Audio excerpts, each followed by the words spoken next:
معلوم ہوا کہ ہر چکر لگانے والے کا چکر کس چکر سے لگ رہا ہے کچھ کہا نہیں جا سکتا، مگر سرکار کی نظر پڑی، فضالہ کیا سوچ رہے ہو؟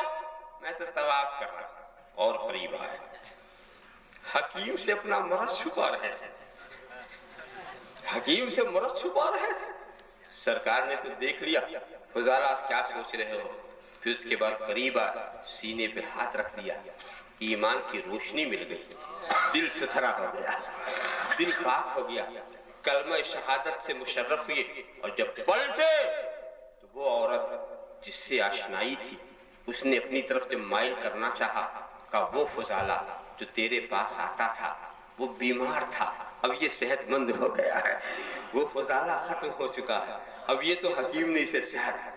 تو دل پہ دلدار کی ہر وقت نظر رہتی ہے، دل کے اوپر، دل کی کیفیتوں پر نظر، اور پھر فوراً اس کا علاج، فوراً علاج۔ یاد رکھو تو یہ رسول کی نظر ہے۔ ایک بات بتاؤ، دل کی صفائی کے لیے قرآنی نسخہ میں بتانا چاہتا ہوں، آپ کے حساب ہم دل کو صاف کر لیں گے، قرآن سے صاف کر لیں گے، حدیث سے صاف کر لیں گے، تو قرآن و حدیث سے آپ صاف کر لیں گے، قرآن سے بھی طہارت حاصل ہوگی، حدیث سے بھی ہم کو پاکی حاصل ہوگی، بات بڑی پکی، جیسے آپ یہ کہتے ہیں پانی سے پاکی حاصل کی جاتی ہے کہ نہیں؟ پانی اور صابن سے بھی پاکی حاصل کی جاتی ہے، تو صابن کا کام پاک کرنا، پانی کا کام پاک کرنا، ٹھیک ہے، قرآن کریم کا کام پاک کرنا، حدیث کا کام پاک کرنا، مگر ایک کام کرو، صابن کو پانی میں گھول دو، اس میں کپڑا ڈال دو، صبح سے شام تک پڑے رہو، دیکھتے کیسے پاک ہوتا، صاف ہو جائے گا۔ پانی ڈال دو، پانی کا کام بھی پاک کرنا، صابن کا بھی کام صاف کرنا، گندگی کو ختم کر دینا، ایسے کر کے ڈال دو، کیا گندگی ختم ہو گئی؟ نہیں، ضرورت ہے کہ اس کے ساتھ ساتھ ایک ہاتھ ہے جو اسے نچوڑے، جو اسے اس پر ضربے لگائے، جو اس کو موڑے، جو اس کو مسلے، تو ایک مسلنے والے ہاتھ کی بھی ضرورت ہے۔ پاکی تو ہمیں پانی ہی سے حاصل کرنا ہے، پاکی تو ہمیں صابن ہی سے حاصل کرنا ہے، مگر ایک ہاتھ کی بھی ضرورت ہے، اگر وہ ہاتھ نہیں رہا تو وہ گندگی ویسے ہی رہ جائے گی۔ تو دوستو، پاکی تو ہمیں قرآن ہی سے حاصل کرنا ہے، پاکی تو ہمیں حدیث ہی سے حاصل کرنا ہے، مگر ضرورت ہے گشت رسول کی، کہ ہم اپنے کو رسول کے حوالے کر دیں۔ جب رسول ہمیں نچوڑیں گے تو ہمیں پاک و صاف کر دیں گے، ہمیں نچوڑیں گے تو ہمیں ستھرا کر دیں گے۔ اسی لیے وَيُزَكِّيهِمْ، یہ میرا رسول ہے جو پاک کرتا ہے، وَيُزَكِّيهِمْ، یہ اللہ کا رسول ہے جو ستھرا کرتا ہے۔ یہ رسول کے ہاتھ میں اپنے کو حوالے کر دو، مگر کہیں آپ یہ سوچیں کہ رسول کا ہاتھ ہمیں کہاں ملے گا؟ یہ اس زمانے والوں کو تو ملا، سرکار کی نظر بھی ملی، سرکار کا چہرہ بھی دیکھا، ہاتھ بھی ملا، سرکار نے اپنا ہاتھ بھی رکھ دیا۔ آج رسول کا ہاتھ، ارے تم نہیں سمجھتے، تم نے رسول کے ہاتھ کو محدود کر دیا ہے۔ رسول کا ہاتھ گنبد خضرا میں محدود نہیں ہے، یہ خواجہ اجمیری رسول کا ہاتھ ہے، یہ غوث جیلانی رسول کا ہاتھ ہے، یہ شاہ عالم قطب عالم رسول کے ہاتھ ہے، یہ جتنے نائبین ہیں ان سب کا ہاتھ رسول کا ہاتھ ہے، ان سب کا ہاتھ جانشین رسول کا ہاتھ رسول کا ہاتھ ہے۔ ان کے حوالے تم ہو گئے تو رسول کے حوالے ہو گئے، ان کے ہو گئے تو رسول کے ہو گئے۔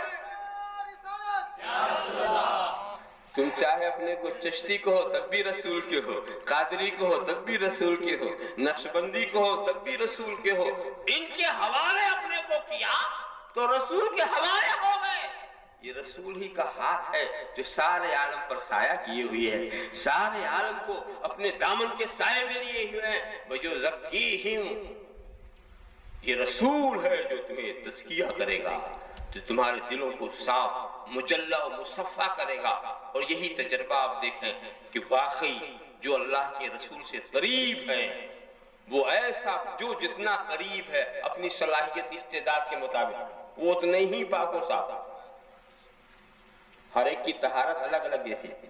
قربت کا معاملہ، ہر ایک کی قربت، ان کی طہارت، ان کا تزکیہ تو میں سمجھا ہی نہیں سکتا جنہوں نے سرکار کے چہرے کو دیکھا. صحبت میں بیٹھے وہ ایسا پاک و صاف ہو گئے، ایسا پاک و صاف ہو گئے کہ اب کوئی کتنا ہی بڑا مجاہدہ کرنے والا، ریاضت کرنے والا کیوں نہ ہو، وہ ان کے درجے کے برابر نہیں ہو سکتا. کوئی غیر صحابی کسی بھی عمل سے صحابی کے درجے کو نہیں پہنچ سکتا. تو معلوم یہ ہوا کہ دیکھیے کیوں، وہ براہ راست رسول سے فیض لینے والے ہیں، یہ بالواسطہ رسول سے فیض لینے والے ہیں. تو واسطہ بالواسطہ کا فرق ہوا. کتنا ہی علم کیوں نہ ہو مگر صحابی کے درجے کو نہیں پہنچ سکتے. کتنا ہی تقویٰ کیوں نہ ہو مگر صحابی کے درجے کو نہیں پہنچ سکتے. کیوں؟ یہ اس درجے کو اپنے عمل سے نہیں پہنچے ہیں، نگاہ رسول سے پہنچے ہیں، چہرے رسول کی زیارت سے پہنچے ہیں. عمل کا مقابلہ عمل سے ہوتا ہے، ریاضت کا مقابلہ ریاضت سے ہوتا ہے، مجاہدے کا مقابلہ مجاہدے سے ہوتا ہے. اور رسول کی زیارت وہ اور چیز ہو گئی نا. صحبت کا معاملہ جو ہے، جنہیں صحبت حاصل نہیں وہ حاصل نہیں. میں آپ کو بتاؤں، یہاں علماء کرام بیٹھے ہیں، میں ذمہ داری سے عرض کر رہا ہوں کہ بہت سارے صحابہ ایسے ہیں جو غیر مجتہد تھے، جو مقلد تھے، مجتہد نہیں تھے. تو ہمارے جو ائمہ مجتہدین ہیں علم میں ان سے زیادہ، بہت سارے صحابہ سے زیادہ علم میں حضرت امام اعظم، امام شافعی، امام احمد ابن حنبل، ائمہ مجتہدین غیر مجتہد اصحاب سے کہیں زیادہ علم رکھتے تھے مگر ان کے برابر نہیں ہو سکے. یہ علم ان کے درجے تک پہنچا نہ سکا. دیکھا آپ نے؟ اور ریاضت کی بات دیکھو، بہت سارے غیر صحابیوں کی ریاضت و مجاہدے صحابہ کی ریاضت و مجاہدے سے زیادہ تھا. پرج اجمی سے پوچھو غوث اعظم کی ریاضتوں کا عالم کیا تھا. خواجہ اجمیری کے چلہ گاہوں سے پوچھو ان کے گریہ وزاری کی کیفیت کیا تھی. اس کے باوجود وہ کسی صحابی کے برابر نہیں ہو سکے. معلوم ہوا کہ عبادتیں، ریاضتیں، مجاہدے وہاں نہیں پہنچاتے جہاں رسول کی نگاہ پہنچاتی ہے، جہاں رسول کی صحبت پہنچاتی ہے. زندگی بھر کعبے کو دیکھو، حاجی کہے جاؤ گے. زندگی بھر نماز پڑھتے رہو سچائی کے ساتھ، نمازی کہے جاؤ گے. زندگی بھر جہاد کرتے رہو، غازی کہلاؤ گے. زندگی بھر صحیح فیصلے کرتے رہو، قاضی کہلاؤ گے. سب کچھ ہو جاؤ گے مگر صحابی نہیں بن سکتے. ایک بار ایمان کے ساتھ نبی کو دیکھ لیا صحابی ہو گئے. یہ مقام، یہ مرتبہ نہ کعبہ کو دیکھنے سے ہے، نہ عرش معلیٰ کو دیکھنے سے ہے، نہ بیت المقدس کو دیکھنے سے ہے. جو مقام چہرے نبی کو دیکھنے سے ملتا ہے، جو مقام وَيُزَكِّيهِمْ، یہ میرا رسول ہے جو دل کی دھڑکنوں کو دیکھ رہا ہے، علاج کر رہا ہے. وہ بھی کوئی حکیم جو نس پر ہاتھ رکھے دل کی کیفیت نہ سمجھے. آج علم ختم ہو گیا، فن نے ترقی کر لی، اس لیے کوئی ڈاکٹر نفس کی کیفیت نہیں بتا پاتا اور نہ علاج کر پاتا. آج کل تو حال یہ ہے، ہاتھ پکڑتے ہیں، ہاتھ پکڑ لیا اور پوچھتے تجھے کیا ہوا، مجھے کو بتانا تو میرا ہاتھ کیوں پکڑے، چھوڑ دے میرا، تجھے کیا ہوا، یہ حکیم صاحب ہے. اور ڈاکٹروں کا حال یہ، سارا معاملہ آلات کا. ٹمپریچر بھی بغیر آلہ کے نہیں بتا سکتے، بلڈ پریشر بھی بغیر آلہ کے نہیں بتا سکتے. یہ بیماریاں جو ہیں یہ کوئی نئی بیماریاں نہیں، سب بیماریاں پہلے بھی تھی مگر وہ لوگ چہرہ دیکھ کر بتا دیا کرتے تھے. ایسا حاضی حکیم ہوا کرتے تھے.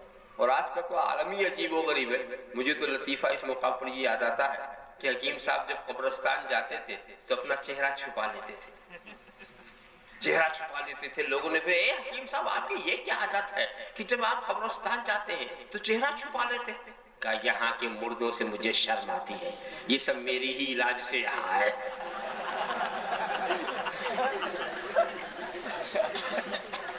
ایسا حکیم کیا علاج کرے گا؟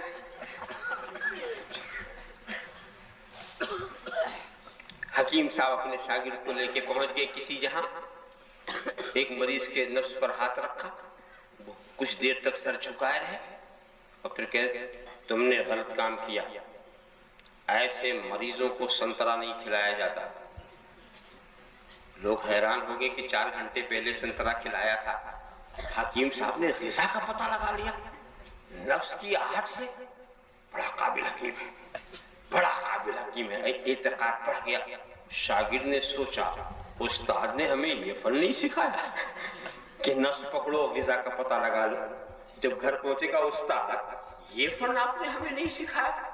کہا رے بھئی یہ دوسرا فن تھا، جب میں گیا تو میری نظر اس کے چارپائی کے نیچے پڑ گئی تھی، وہاں سنترے کے چھلکے پڑے ہوئے تھے، میں نے سمجھ لیا اسی نے کھایا ہوگا، لگ گیا تیر نہیں تو تکا۔ انہوں نے سوچا کہ اب تو مریض کو بعد میں دیکھنا، چارپائی کے نیچے پہلے دیکھنا تاکہ اپنی نباتی کا روح جمایا جا سکے۔ اور جب یہ تنہا کسی مریض کو دیکھنے کے لیے گئے، چارپائی کے نیچے آٹا پیسنے والی چکی رکھی ہوئی تھی۔ اب انہوں نے بھی سر جھکایا کچھ دیر، کہا تم نے بڑی غلطی کی، ایسے مریضوں کو پتھر نہیں کھلاتے۔ اب انہوں نے سمجھا جو چرپائی کے نیچے اسے کھانا ضروری ہے۔ ایسے لوگ کیا علاج کر سکیں گے؟ علاج وہی کرے گا جو چہرہ دیکھے، دل کی دھڑکن شمار کر لے۔ معالج وہی جو دل کی گندگیوں کو سمجھے، وہ دل کی طہارت کا نسخہ، دل کی گندگیوں کو سمجھنا یہ نگاہ مصطفیٰ کا کام ہے، اور دل کو پاک و صاف کرنا یہ دست محمدی کا کام ہے۔ اللہم صلی علی سیدنا مولانا محمد وعلی سیدنا مولانا محمد کما تحب و ترضى بأن تصلی علیہ۔ قد افلح من تزکا وذکر اسم ربہ فصلی۔ یقیناً وہ کامیاب ہو گیا جس نے اپنے کو ستھرا کر لیا اور اس نے اپنے رب کا ذکر کیا اور نماز پڑھتا رہا۔ وآخر دعوانا ان الحمد للہ۔